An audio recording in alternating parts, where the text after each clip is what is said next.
낭독 56일차. 오직 사람만이 마음을 소리로 듣고 부끄러워한다. 천지 신지 아지 자지 하위 무지. 하늘이 알고 귀신이 알고 내가 알고 그대가 아는데 어찌 아는 이가 없다고 하는가. 후한서 양진열전. 양진이 천거한 왕밀이 창읍의 수령이 되었다. 양진에게 감사 인사를 드리면서 황금 10근을 바쳤다. 그러자 양진이 말했다. 나는 그대를 아는데 그대는 어째서 나를 알지 못하는가. 이에 왕밀이 늦은 밤이라 아무도 모를 것입니다 라고 말하자 양진이 이렇게 말했다. 하늘이 알고 귀신이 알고 내가 알고 그대가 아는데 어찌 아는 이가 없다고 하는가. 왕밀은 더 말을 잇지 못하고 부끄러워하며 물러났다. 양진이 왕밀을 천거했던 이유는 그 사람됨과 능력을 인정했기 때문이다. 사심 없이 천거했기에 당연히 보답을 바라지 않았을 것이다. 하지만 왕밀은 은혜를 입고도 가만히 있는 것은 도리가 아니라고 생각했다. 어떻게 보면 수긍이 가는 생각이다. 또한 은밀하게 보답한다면 누구에게도 누가 되지 않을 것이라고 믿었다. 하지만 양진은 보통 사람과는 달랐다. 그래서 왕밀에게 나는 그대를 아는데 그대는 어째서 나를 알지 못하는가 라고 물었을 것이다. 자신은 사심이 없이 오직 사람됨과 능력만을 믿고 천거했는데 어떻게 사적으로 은혜를 갚으려고 하느냐는 물음이다.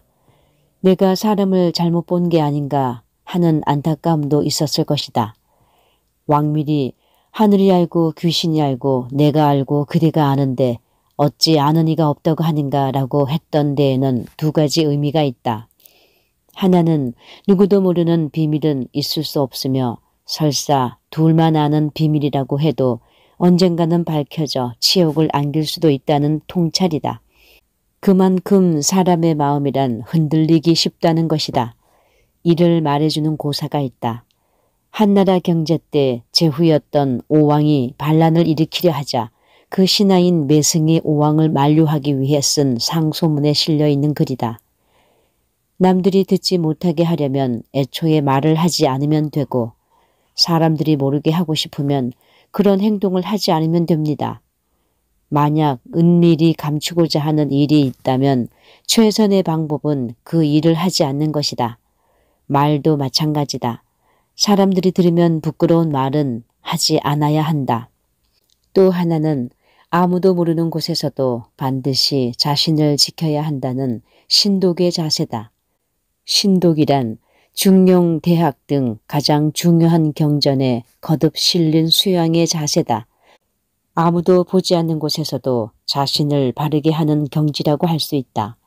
앞서 언급했던 적이 있는데 그만큼 수양에 있어서 중요한 덕목이기 때문에 거듭 이야기한다. 대학에는 이렇게 실려 있다. 그 뜻을 성실히 한다는 것은 스스로 속이지 않는 것이니 나쁜 냄새를 싫어하듯 하며 좋은 빛을 좋아하듯 한다. 이것이 스스로 삼감이니 군자는 반드시 홀로 있을 때 신실해야 한다.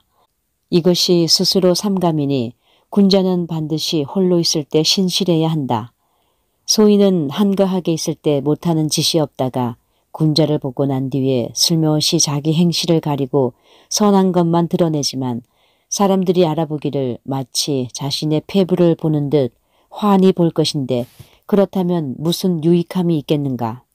이를 일컬어 내면의 성실함이 겉으로 드러난다고 하는 것이다. 때문에 군자는 반드시 홀로 있을 때 삼간다. 증자가 말하기를 열눈이 보고 열손이 가리키니 무섭구나 라고 했다. 부는 집을 윤택하게 하고 덕은 몸을 윤택하게 한다. 마음이 넓고 몸은 편안하니 그러므로 군자는 반드시 그 뜻을 성실히 해야 한다. 전 6장에 실려있는 글로 군자는 반드시 그 홀로 있을 때 삼간다. 곡은 잡힐 신기 독야가 신독을 말해준다. 그 뜻을 성실히 한다는 뜻의 성을 이루기 위해서는 반드시 혼자 있을 때 삼갈 수 있어야 한다는 것이다. 나는 나에게만큼은 손가락질을 받고 싶지 않다. 오랜 귀양살이에서 다산이 무엇보다도 지키려 했던 것 또한 바로 부끄러움을 아는 것이었다. 남들이 알면 부끄러운 일, 무엇보다도 스스로 부끄러운 일은 하지 않으려고 했다. 귀양이 풀려서 집으로 돌아갈 수 있는 기회를 맞는다고 해도 마찬가지였다. 그는 차라리 귀양지에서 생을 다하더라도 스스로 부끄러운 일은 하지 않겠다고 결심했다. 다산은 당시 권력자에게 청혼의 편지를 보내서라도 귀양을 풀어보자고 청하는 아들 학연에게 이렇게 편지를 보냈다. 돌아가고 돌아오지 못하는 것이야 큰일이기는 하지만 죽고 사는 일에 견준다면 하찮은 일이다. 사람이란 생선을 버리고 곰 발바닥을 취해야 할 때가 있는 법이다. 하물며 사소한 일로 남을 향해 꼬리를 흔들며 동정을 구걸한다면 만에 하나 국경에 난리가 일어나면 임금을 저버리고 오랑캐에 투항하지 않을 자가 몇이나 되겠는가. 내가 살아 돌아오는 것도 운명이요 끝내 돌아가지 못하는 것 또한 운명이다.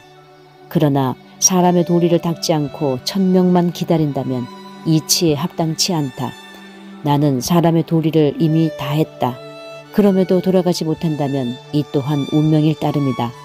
강씨의 자식이 어찌 나를 돌아가지 못하게 할 수 있겠는가. 마음을 편히 갖고 염려하지 마라. 잠시 세월을 기다리는 것이 합당한 도리인즉 다시는 이러쿵저러쿵 하지 마라. 당시 다산은 귀양살이를 끝낼 수 있었지만 그에게 원한을 품고 있던 권신들이 반대해서 결국엔 돌아올 수 없었다. 아들이 답답한 마음에 이들에게 사주의 편지를 보내 석방을 도모하자고 권하자 다산은 아들에게 이렇게 답했다. 다산 자신도 역시 고단한 귀양살이에서 풀려나고 싶은 마음은 간절했을 것이다. 하지만 불의한 자에게 고개를 숙이는 것은 차라리 타향에서 죽을지언정 할 수 없었다. 이 편지를 보낸 후 얼마 지나지 않아 다산은 유배에서 풀려 고향으로 돌아올 수 있었다. 사람들은 누구나 곤란에 처하면 굽히고 싶은 마음이 생긴다. 남들이 알지 못하는 일, 사소한 일, 혹은 남들도 다 한다고 여겨 무뎌진 일에는 쉽게 타협한다. 물론 수양의 최고 경지에 이른 사람들처럼 엄격하게 도덕성을 지키는 것은 쉽지 않은 일이다. 하지만 그렇다고 스스로를 포기해서는 안 된다. 타협하고 싶을 때마다 새겨야 할 것은 부끄러운 일은 아닌가라고 자문하며 스스로를 돌아보는 자세다. 부끄러움이란 마음의 소리를 들을 때 생겨나는 감정이다. 마음의 귀를 기울일 때 생겨나는 감정, 부끄러움. 스스로 절제할 수 있는 가장 큰 힘이다. 아직 부끄러운 줄을 안다면 더 나아질 수 있다.